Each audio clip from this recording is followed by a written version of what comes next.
Now, if I don't get elected, it's going to be a bloodbath for the whole. That's going to be the least of it. It's going to be a bloodbath for the country. Alors, un extrait de Donald Trump lors d'un rassemblement dans l'Ohio samedi dernier. Il a provoqué une nouvelle polémique en promettant un bain de sang en cas de réélection de Joe Biden. En fait, s'il perdait, vous l'avez bien entendu. Ses propos auraient été sortis de leur contexte puisque Donald Trump venait de parler de la situation économique du pays, notamment en matière de l'industrie automobile. Alors, comment bien décrypter les propos de l'ancien président lorsqu'il emploie un langage aussi incendiaire. Et il y a d'autres sujets du jour aujourd'hui aux États-Unis. Notre ami Piotr Smollett du quotidien Le Monde. Bonsoir, Piotr. Bienvenue encore une fois à l'émission. Bonsoir. Alors, merci de me recevoir. Selon les médias auxquels on s'attarde, il y a une couverture très différente du fameux bain de sang. C'est un mot courant, semble-t-il, aux États-Unis. Vous, quelle interprétation en faites-vous? Est-ce que c'était le bain de sang pour l'industrie automobile ou c'était la conclusion, de toute façon, que s'il n'était pas élu, ça irait mal? Oui, il y a quelque chose, évidemment, d'un peu navrant dans cette exégèse qui nous est imposée des propos de Donald Trump pour essayer de remonter son esprit d'escalier. Moi, j'ai assisté à beaucoup de meetings de Donald Trump depuis que je suis aux États-Unis, depuis plusieurs années. Et c'est vrai qu'à chaque fois, dans ses discours, il a une façon extrêmement abrupte de passer d'un sujet à l'autre. Là, de façon évidente, il parlait de l'industrie automobile et de son intention, si jamais il revenait à la Maison-Blanche, de taxer à 100% les voitures importées aux États-Unis. Il disait, si je ne suis pas élu, en gros, si je ne fais pas ça, eh bien, ça sera un bain de sang pour l'industrie automobile américaine. C'est ce qu'il sous-entendait. Donc, il se défend en disant donc qu'il y a une surinterprétation, une déformation par les médias libéraux et par la Maison-Blanche de son propos au sujet de ce bain de sang. Mais vous savez, il y a une autre façon d'analyser ça. C'est tout simplement d'observer la cohérence d'un homme sur plusieurs années. Or, qui, le jour même du 6 janvier 2021, au moment de l'assaut par ses partisans lancé contre le Capitole, leur a dit « Vous êtes très spéciaux, je vous aime ». Qui, depuis, n'a cessé de renverser toute la logique des faits en appelant des héros et des prisonniers politiques ceux qui avaient été interpellés pour cette tentative d'insurrection. C'est Donald Trump. Qui parle de l'empoisonnement du sang américain par les migrants? C'est Donald Trump. C'est-à-dire que ce langage incendiaire, c'est devenu son mode d'emploi en politique. C'est sa façon d'être depuis des années. Par conséquent, l'exégèse sur ce propos précis, à mon sens, a moins d'intérêt que le fait de le remettre en perspective par rapport à la cohérence d'un homme depuis des années. Et ce qui nous paraît à plusieurs un peu délirant ou hallucinant de pouvoir aussi ajouter plusieurs mensonges. On va écouter ce que vous venez d'évoquer lors de ce rallye samedi. Il a fait jouer l'hymne national en hommage à ces otages du 6 janvier. On sait bien que 800 ont été condamnés. Il entend bien régler tout ça à son retour au pouvoir. On écoute cet extrait. Ladies and gentlemen, please rise for the horribly and unfairly treated January 6th hostages. You see the spirit from the hostages, and that's what they are, as hostages. They've been treated terribly. Unbelievable patriots, and they were unbelievable patriots and are. I think it's very unfortunate at a time that there are American hostages being held in Gaza. That the president or any other leaders would refer to people that are moving through our justice system as hostages, and it's just unacceptable. Alors, un Mike Pence qui dénonce les propos. Il se réveille un peu tard, lui, en disant qu'il n'appuiera pas Donald Trump. Il l'a beaucoup défendu. Alors, comment on doit traiter ce type d'information? Au Monde, par exemple, quelle importance on doit y donner? Est-ce qu'on doit respecter l'équilibre des points de vue quand on sait que c'est des mensonges, quand on nie la réalité? Parce que Trump vit dans un univers alternatif. Non, je pense qu'il y a une configuration différente pour les journalistes occidentaux européens, par exemple, qui couvrent l'actualité américaine et la situation de la presse américaine, qui, elle, est dans un écosystème d'ultra concurrence, de concurrence vraiment effrénée, où, depuis des années, le commentaire a pris le pas sur, on va dire, une façon d'appréhender le journalisme plus traditionnel. Donc c'est vrai que si on regarde les chaînes d'information aux États-Unis, on se retrouve un petit peu parfois soumis à un grand écart entre d'un côté Fox News qui a abandonné en tout cas pour ses présentateurs vedettes, qui a vraiment abandonné le journalisme depuis très longtemps et qui s'occupe de tout à fait autre chose, d'une espèce de propagande incendiaire dont il faudra un jour mesurer avec le recul l'impact sur la démocratie américaine.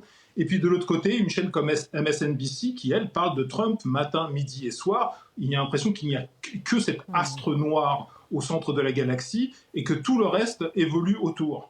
Donc il y a vraiment une dépendance des médias américains vis-à-vis de Donald Trump qui est absolument spectaculaire et qui a été, je dirais, réhabilitée par la série d'inculpations en 2023. Je me souviens que quand j'étais à Mar-a-Lago, au moment où Donald Trump, en novembre 2022, a annoncé qu'il serait un nouveau candidat, il y avait une atmosphère un peu de fin d'époque.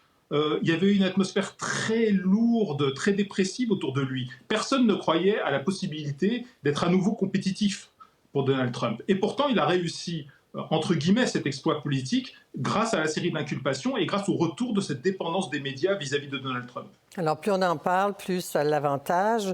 Biden a répondu aujourd'hui avec une nouvelle pub. On va la regarder.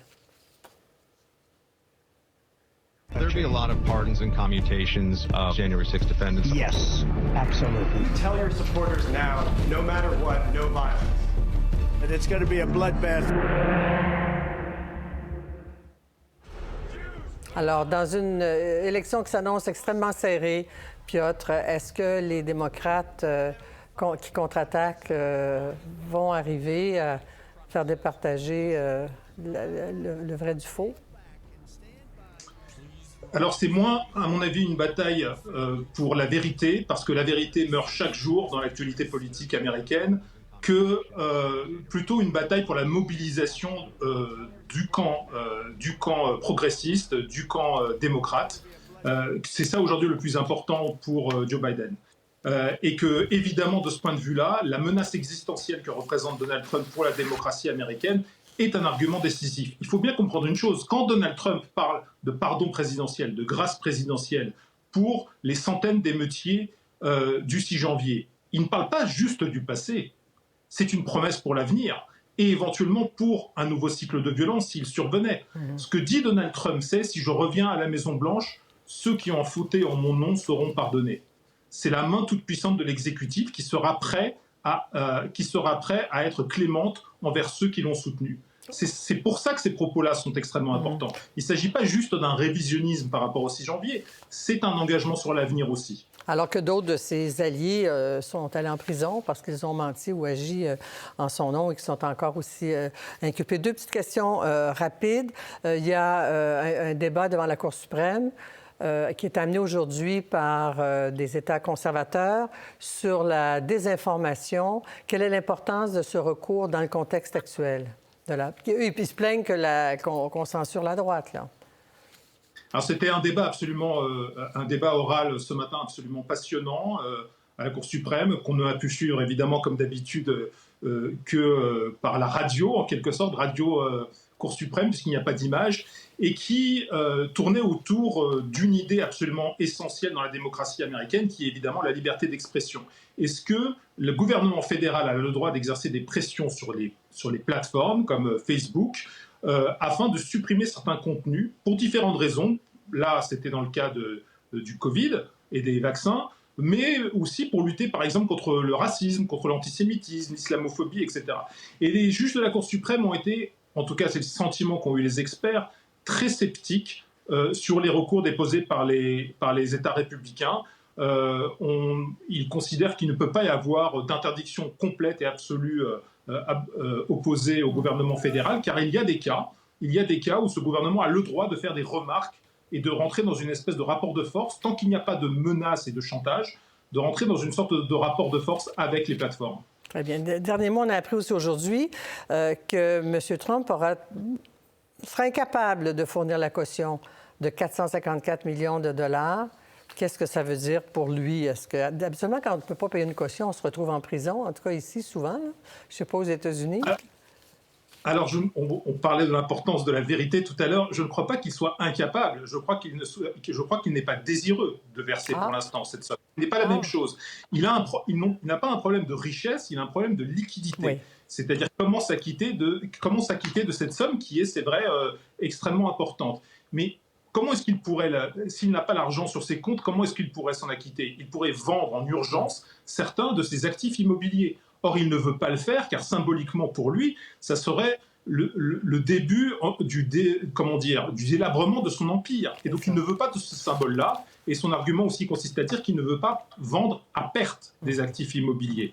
Donc, on verra, il y a encore quelques recours possibles avant de s'acquitter. Mais en tout cas, il y a une date fixée par la justice, c'est le 25 mars. Le 25 mars, il devra s'acquitter de cette somme d'une façon ou d'une autre. On verra la suite. C'est toujours passionnant de vous parler, Piotr, et de vous lire dans le quotidien Le Monde. Merci encore ce soir d'avoir été avec nous. Merci beaucoup. Au revoir. Pour voir nos émissions en entier, rendez-vous sur la chaîne Ici RDI.